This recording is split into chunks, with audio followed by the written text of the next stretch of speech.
Friends, welcome to our channel dream to success. আজ আমি তোমাদের জীবন বিজ্ঞান থেকে একটা ক্লাস করাচ্ছি। দেখো, আজ আমি তোমাদের জাতীয় উদ্যান নিয়ে পড়াবো। আজ আমি তোমাদের জাতীয় উদ্যান, অভয়ারণ্য, সংরক্ষিত বনাঞ্চল এগুলো নিয়ে পড়াবো। তো দেখো, প্রথমে কি আছে জাতীয় উদ্যান দেখি আমরা।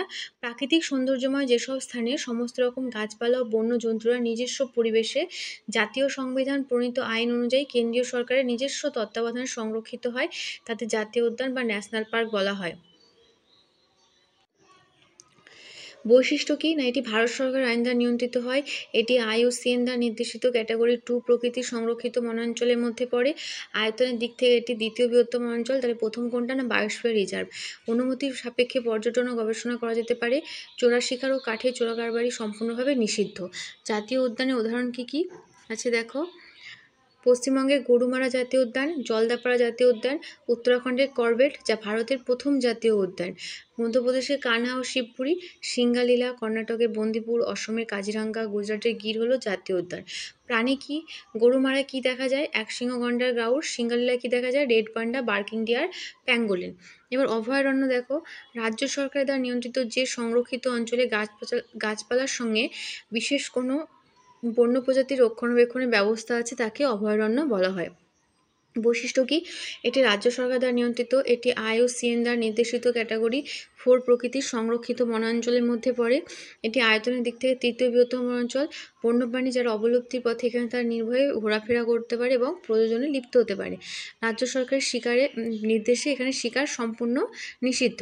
উদাহরণ কি, পশ্চিমবঙ্গের বেথুয়াডহরি, রায়গঞ্জের কুলিক বার্ড স্যাংচুয়ারি, সজনেখালি, চাপড়ামারি, উড়িষ্যার চিল্কাহাস বার্ড স্যাংচুয়ারি। সংরক্ষিত প্রাণী কি, বেথুয়াডহরি হরিণ, সজারু, ঘড়িয়াল। বন্দিপুর কি, বাঘ, বাইসন, অ্যান্টিলোপ, স্পটেড ডিয়ার। চাপড়ামারিতে কি দেখা যায়, হাতি, গাউর যেটাকে বাইসন বলা হয়, লেপার্ড। এবার দেখো সংরক্ষিত বনাঞ্চল, রিজার্ভ ফরেস্ট। রাজ্য সরকারের নিয়ন্ত্রণাধীন যে অরণ্যে সাধারণে প্রবেশ নিষেধ কিন্তু গবেষণা অনুমতির সাপেক্ষে প্রবেশ করা যায় তাকে সংরক্ষিত বন বলা হয়। বৈশিষ্ট্য কি না, রাজ্য সরকার বন দপ্তরের আইন দ্বারা নিয়ন্ত্রিত। ইন্ডিয়ান ফরেস্ট অ্যাক্ট অনুযায়ী পানি শিকার ও গাছ কাটা নিষিদ্ধ। এটি IUCN দ্বারা নির্দেশিত ক্যাটাগরি 6 প্রকৃতির সংরক্ষিত বনাঞ্চলের মধ্যে পড়ে। আয়তনের দিক থেকে এটি কত, এটি প্রায় অভয়ারণ্যের সমকক্ষ। তাহলে আয়তনের দিক থেকে প্রথম কি, বায়োস্ফিয়ার রিজার্ভ, তারপরে জাতীয় উদ্যান, তারপরে অভয়ারণ্য এবং তারপরে হচ্ছে সংরক্ষিত বনাঞ্চল। সমগ্র এলাকায় বনরক্ষী দিবারাত্র প্রহরারত থাকে। উদাহরণ কি, পশ্চিমবঙ্গের বৈকুণ্ঠপুর, অন্ধ্রপ্রদেশের কোন্দাপাল্লি। সংরক্ষিত প্রাণী কি, বৈকুণ্ঠপুরে কি দেখা যায়, হাতি, আর কোন্দাপাল্লিতে চিতাবাঘ, বন্য কুকুর ও সম্বর হরিণ। আমি এরপরের দিন তোমাদের বায়োস্ফিয়ার রিজার্ভ নিয়ে পড়াবো। তোমাদের যদি আমাদের ক্লাসটা অবশ্যই ভালো লেগে থাকে তাহলে অবশ্যই লাইক, কমেন্ট এবং শেয়ার করে দিও।